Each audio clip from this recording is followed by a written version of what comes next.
근데 결혼하고 나서부터 문제가 발생하기 시작하는 겁니다. 이 가스라이팅과 이 공격이 남편에게서 이제는 아이에게로 넘어갔다는 사실입니다. 이 어린 아이를 어른을 혼내듯이 한다는 게 말이 안 되죠. 어머니의 이러한 가스라이팅이나 이런 상황들, 정황들을 아주 디테일하게 증거들로 해서 주장을 정리해서 낼 예정입니다.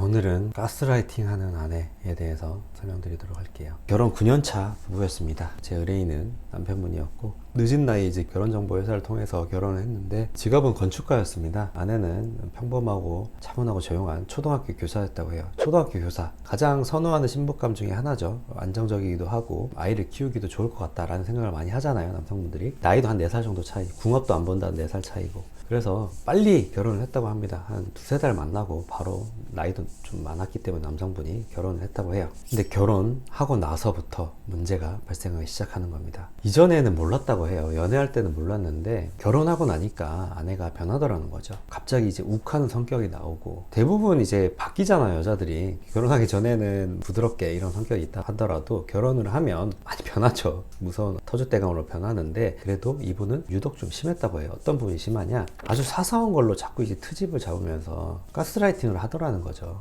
왜 이렇게 늦게 오냐, 조금 늦게 와도 옷은 왜 그런 걸 입자, 밥은 왜 그런 식으로 먹냐, 이렇게 사소한 것부터 지적질을 시작했다고 합니다. 그럴 수 있는데, 이게 문제가 뭐냐면, 이 지적질이 그냥 하고 넘어가는 게 아니라 남편이 미안해, 무릎 꿇고 싹싹 빌 그 정도까지, 그렇게 하기 전까지는 계속 그렇게 했다는 거죠. 자, 그리고 부부싸움을 할 때도 여러 가지 사소한 문제를 많이 부딪히잖아요. 그런데 부부싸움을 할 때, 특히나 연인 사이도 그렇고 부부 사이도 마찬가지죠. 누구 한 명이 100% 잘못한 경우가 있습니까? 거의 없죠. 6대4, 5대5 이런 식으로 한 명이 잘못한 게 아니라 쌍방과실인 경우가 더 많잖아요. 다음번에는 아내가 잘못할 수도 있는 거고, 이런 경우도 있는데, 자기는 단 한 번도 미안하다고 사과를 한 적이 없는데 남편한테는 사소한 거 하나까지 눈물이 쏙 빠지게 사과를 요구했다는 거죠. 무조건 미안해, 내가 잘못했어 라는 게 입에 달고 살도록 유도했다고 하는 겁니다. 이게 너무 심하다 보니까 남편이 정말 노이로제가 걸릴 정도였다고 해요.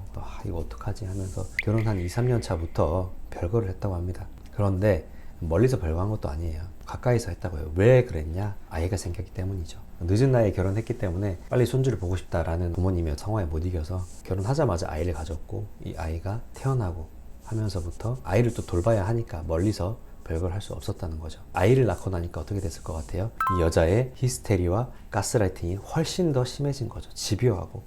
남편은 너무너무 힘들었다고 합니다. 그렇게 몇 년이 지나고 나서 아이가 이제 한 2살, 3살이 됐죠. 더 무서운 건 뭐냐면, 이 가스라이팅과 이 공격이 남편에게서 이제는 아이에게로 넘어갔다는 사실입니다. 아이니까 잘못할 수 있잖아요. 그런데 밥을 좀 잘못 먹거나 엄마가 얘기한 걸 안 들으면은 그 훈육이 도를 지나쳤다고 해요. 어느 날 집에 한번 들어갔더니 아이가 펑펑 울면서 눈이 퉁퉁 부어 있더라는 겁니다. 그리고 벽을 쳐다보고 있더래요.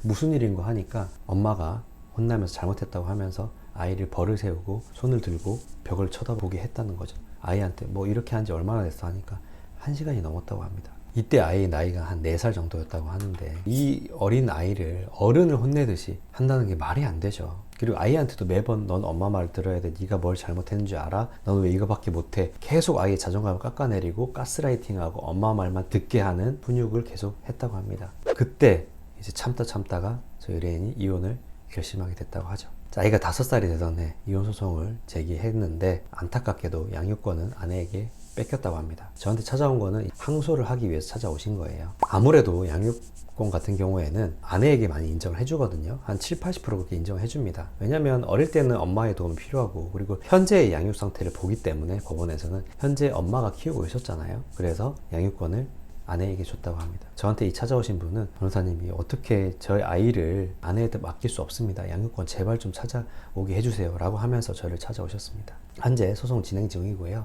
현재 양육 상태도 중요하지만 어머니의 이러한 가스라이팅이나 이런 상황들, 정황들을 아주 디테일하게 증거들로 해서 주장을 정리해서 낼 예정입니다. 언어적 폭력이 아이의 정서 발달에도 치명적이라는 내용의 정신과 의사의 사실조회 신청도 하고, 여러 가지 감정소도 받아서 제출할 예정이고요. 이렇게 하면 양육권을 차지할 가능성도 있지 않나 조심스럽게 예측을 해봅니다. 여러 가지 이혼 관련해서 문제가 발생하는 분이라면 언제든지 사연을 남겨주세요. 그러면 제가 또 유튜브에 정리해서 올려드리도록 하겠습니다. 지금까지 좋은 변호사 안변이었습니다.